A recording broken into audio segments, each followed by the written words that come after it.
When my sister's trip was canceled, she demanded my parents to cancel my birthday as well. My grandfather had to step in to settle things. Then my parents' next move showed me exactly where I stood in the family. I just turned 18 3 days ago. But unfortunately, my parents canceled my party at the very last minute because my spoiled older sister Amanda demanded it. To be honest, she wasn't even supposed to be here for the celebration, and I was genuinely relieved about that fact. But it's just my luck that the day she was supposed to leave Phoenix, all flights got canceled because of severe thunderstorms across the Southwest. She was supposed to fly to Los Angeles with her college friends for some influencer event she'd been planning for months. Instead, they had to postpone everything, and she'd been absolutely miserable about it, which meant my parents had been walking on eggshells around her because they really didn't want to upset their precious golden child. She's always been the favorite in our family, and they do anything to avoid her wrath. So much so that on the morning of my birthday, she marched into the kitchen and demanded that my party be canceled. Her exact words, "If I can't have fun, then neither should she." And of course my parents didn't even hesitate. They immediately started sending cancellation messages to every single person who'd been invited to my party. My friends, our relatives, everyone. The worst part? I had no idea any of this was happening. I spent the entire day excited, helping Mom arrange the decorations we bought at Target, setting up the backyard with string lights and balloons. I even made my favorite chocolate chip cookies from scratch, the recipe Grandma Rose had taught me years ago. Everything looked perfect under the desert sunset. As evening approached, I kept checking my phone, expecting texts from my friends asking about parking or what time to arrive. But my phone stayed silent. By 7:00, when nobody had shown up, I started getting worried. By 8, I was confused. By 9, I was panicking. "Mom, Dad!"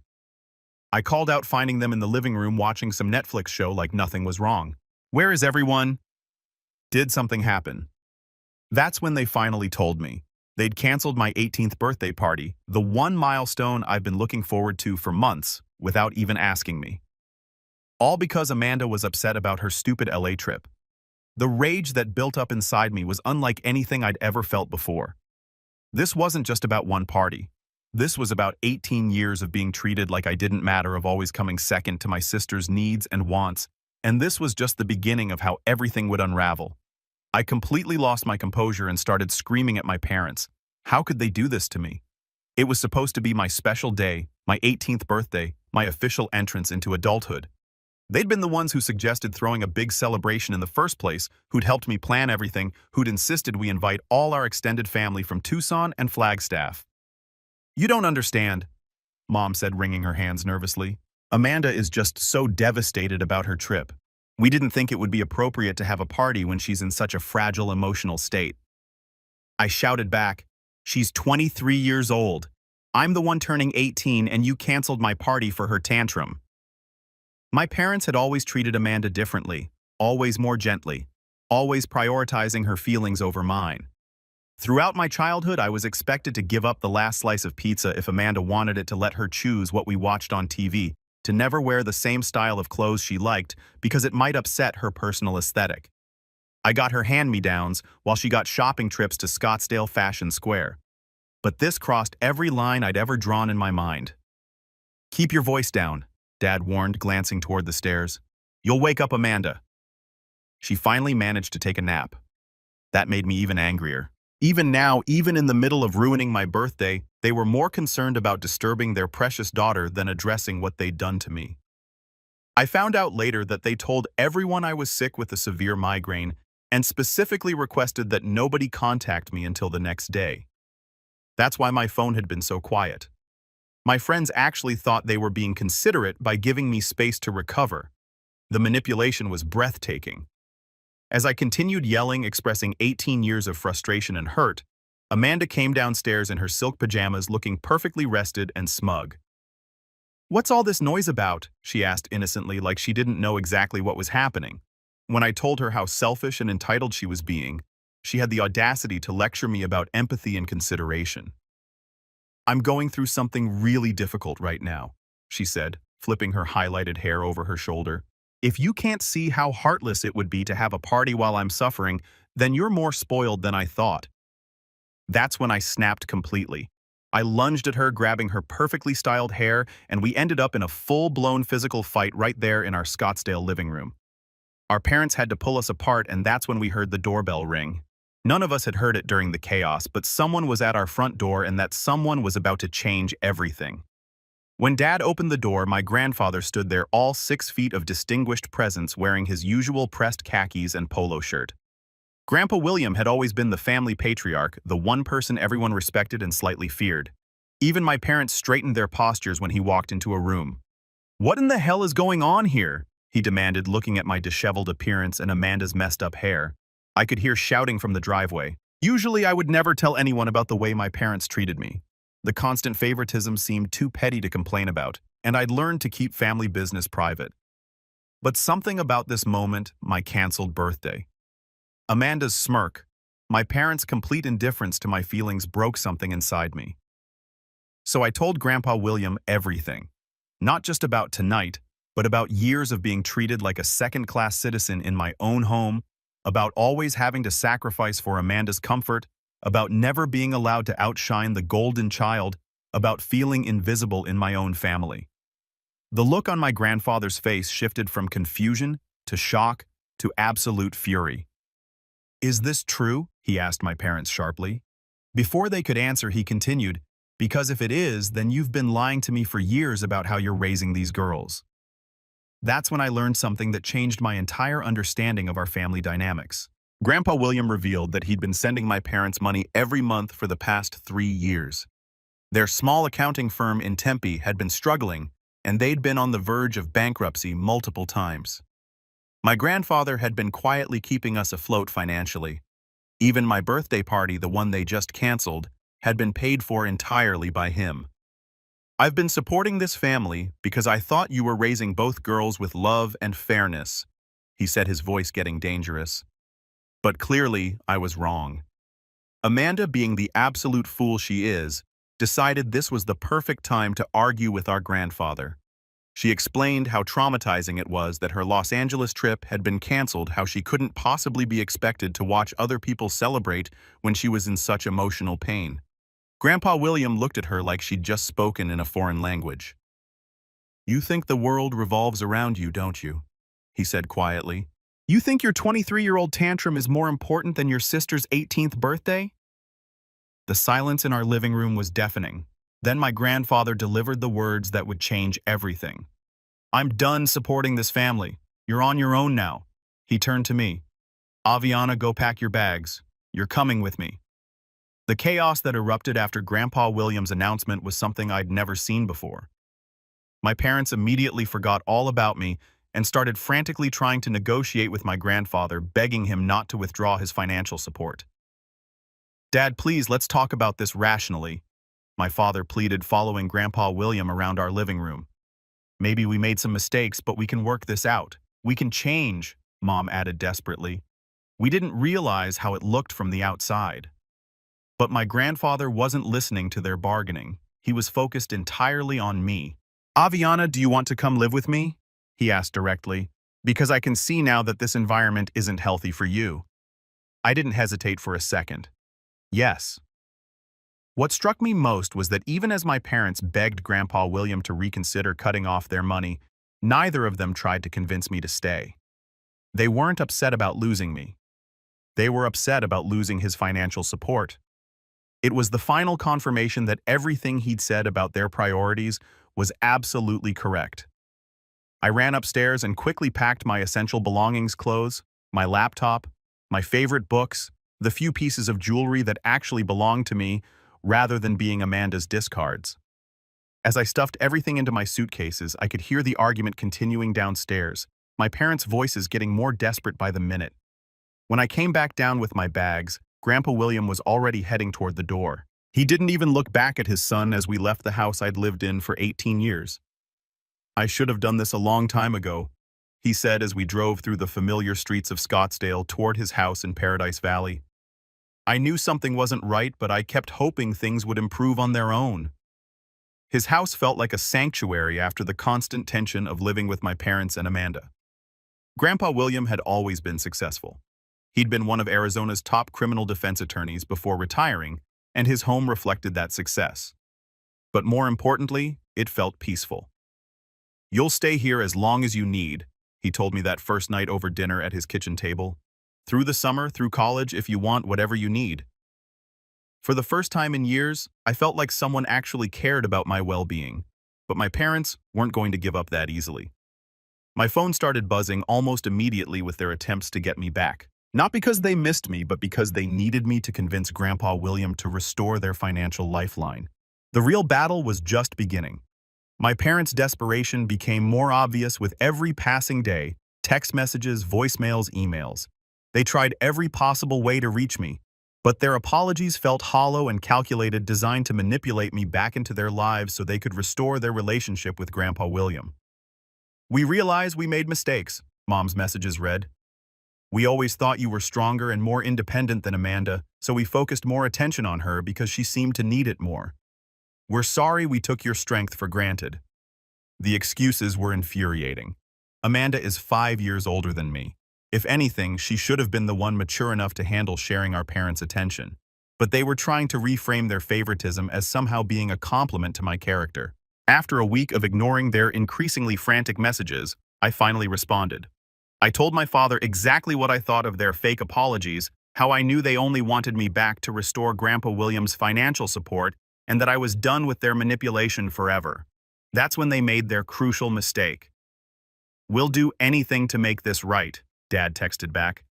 "Just tell us what it would take for you to come home and talk to your grandfather about giving us another chance." They shouldn't have said anything. My response was simple. "I'll consider coming back if and only if Amanda moves out permanently. She's 23. She's been working for 2 years, and she should have her own place by now. If you choose her over Grandpa William's support, that tells me everything I need to know about your priorities." I had absolutely no intention of ever moving back home regardless of what they decided. This was purely a test to see if they'd actually choose me over their precious golden child when forced to make a real decision. The silence that followed my ultimatum was telling. For days, they didn't respond at all. Meanwhile, life with Grandpa William was everything I'd been missing. He actually listened when I talked, asked about my interests, helped me research colleges and scholarship opportunities. We cooked dinner together, watched old movies, and had real conversations about my future. "You know," he said one evening as we sat on his back patio looking out at Camelback Mountain, "I'm proud of how you handled the situation. It took courage to stand up for yourself." He also revealed more family history that my parents had never shared with me. My mother had struggled with severe depression after her parents died in a car accident when she was pregnant with me. She'd actually blamed me for their deaths, believing that her pregnancy had somehow brought bad luck to the family. "They planned to put you up for adoption," Grandpa William admitted quietly. "Your grandmother and I had to intervene to keep you with the family, but I don't think your parents ever fully accepted that you were meant to be here." Finally understanding the root of their rejection was both painful and liberating.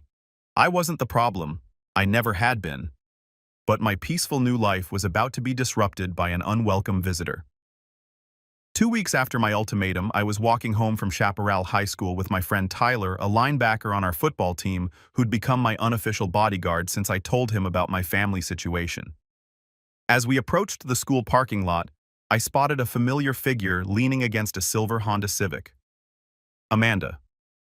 My stomach immediately tensed. "Tyler," I said quietly, "can you walk me home today? I don't have a good feeling about this." Tyler nodded without question. He's built like a tank and has always been protective of his friends. More importantly, he knew the whole story about my family and understood why I might need backup. Amanda followed us silently for several blocks, staying about 20 feet behind us the entire time. The whole situation felt ominous and creepy. Finally, I couldn't take it anymore and turned around to confront her. "What do you want, Amanda? I need to talk to you privately," she said, glancing at Tyler with obvious disdain. "Without your little bodyguard here?" "Then you're out of luck," I replied. "Because I don't want to talk to you at all." That's when she launched into her prepared speech about how much stress I was causing our parents, how my unreasonable demands were tearing the family apart, and how selfish I was being by forcing them to choose between their daughters. "Mom and Dad finally told me about your ridiculous condition," she said, her voice getting shrill. "You actually expect them to kick me out of my own home just to satisfy your jealousy? That's psychotic, Aviana." I looked at her for a long moment, then smiled. "If I can't be happy, then neither can you," I said using her exact words for my birthday. That's the same logic you used to cancel my party, remember? I think it applies perfectly here. Then I turned around and started walking away with Tyler. That's when Amanda completely lost control. She started screaming at me, calling me horrible and vindictive and selfish. When I flipped her off without turning around, she must have snapped completely because the next thing I knew, I was face down on the sidewalk with her full weight on my back. Thankfully, Tyler reacted immediately. Within seconds, he lifted Amanda off me like she weighed nothing and was holding her at arm's length while she struggled and cursed at both of us. I was furious. The audacity of her attacking me and thinking she could get away with it was unbelievable. I walked up to her, slapped her as hard as I could across the face, and told her that if she ever tried something like that again, I'd call the police.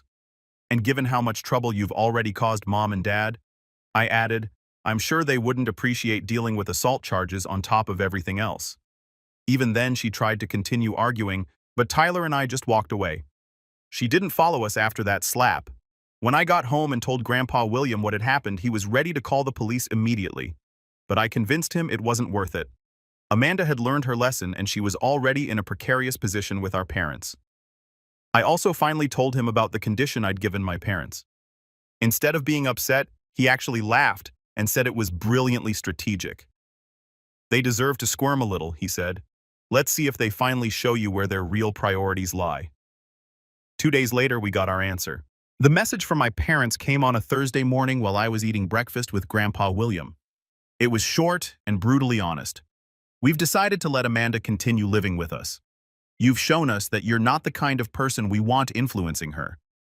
You've always been jealous and vindictive. The only reason we wanted you back was for your grandfather's financial support, but your mother's brother has agreed to become a business partner, so we don't need that anymore. We don't want you around our family anymore. I showed the message to Grandpa William, expecting him to be upset. Instead, he just shook his head and said, well, that settles that. At least now you know exactly where you stand. Honestly, I wasn't hurt by their rejection. I'd known from the beginning that they only wanted me back for the money. Having them finally admit it out loud was almost refreshing in its honesty. What did surprise me was the follow-up message they sent a few hours later when my lack of response apparently got under their skin. We're blocking you now because you're a horrible, heartless, violent, and ungrateful person. After everything we did for you, feeding you clothing, you sending you to school, you still have the nerve to act like we're bad parents. You should be thanking us for the bare minimum we provided instead of complaining about everything. Before they could block me, I blocked them first. I was done with their manipulation forever. Life moved forward beautifully after that. I got accepted to Arizona State University with a partial scholarship, and Grandpa William covered the rest of my expenses as promised. I started dating Tyler officially, and we went to prom together before graduation. The best part was watching karma work its magic on my parents and Amanda. Word spread through our extended family about why Grandpa William had cut them off, and gradually most of Dad's relatives stopped speaking to them. Their social circle in Scottsdale began to shrink as people learned the truth about how they treated me. Mom's family still maintained contact with them, but they were isolated from the rest of our relatives. Last month, I heard through mutual friends that Amanda finally moved out and got her own apartment in Tempe. Apparently, living with our parents became unbearable once they lost their financial stability and had to downsize their lifestyle significantly. Tyler and I are still together even though we're at different colleges now. We see each other on weekends when I drive back to Phoenix from Flagstaff, where I'm studying psychology at Northern Arizona University. I've made incredible friends here, and for the first time in my life, I feel like myself, not someone's lesser sister or unwanted burden. Grandpa William and I are closer than ever. He's become the parent I always needed, and I know I can count on him for anything. We've both made mistakes and learned from them, but our relationship is built on mutual respect and genuine love. Sometimes I wonder what would have happened if my parents had just apologized sincerely after my 18th birthday, if they'd actually tried to change their behavior instead of manipulating me back into their lives. But honestly, I'm grateful things worked out exactly as they did. I'm finally free, finally valued, and finally living the life I deserve. And I've never been happier.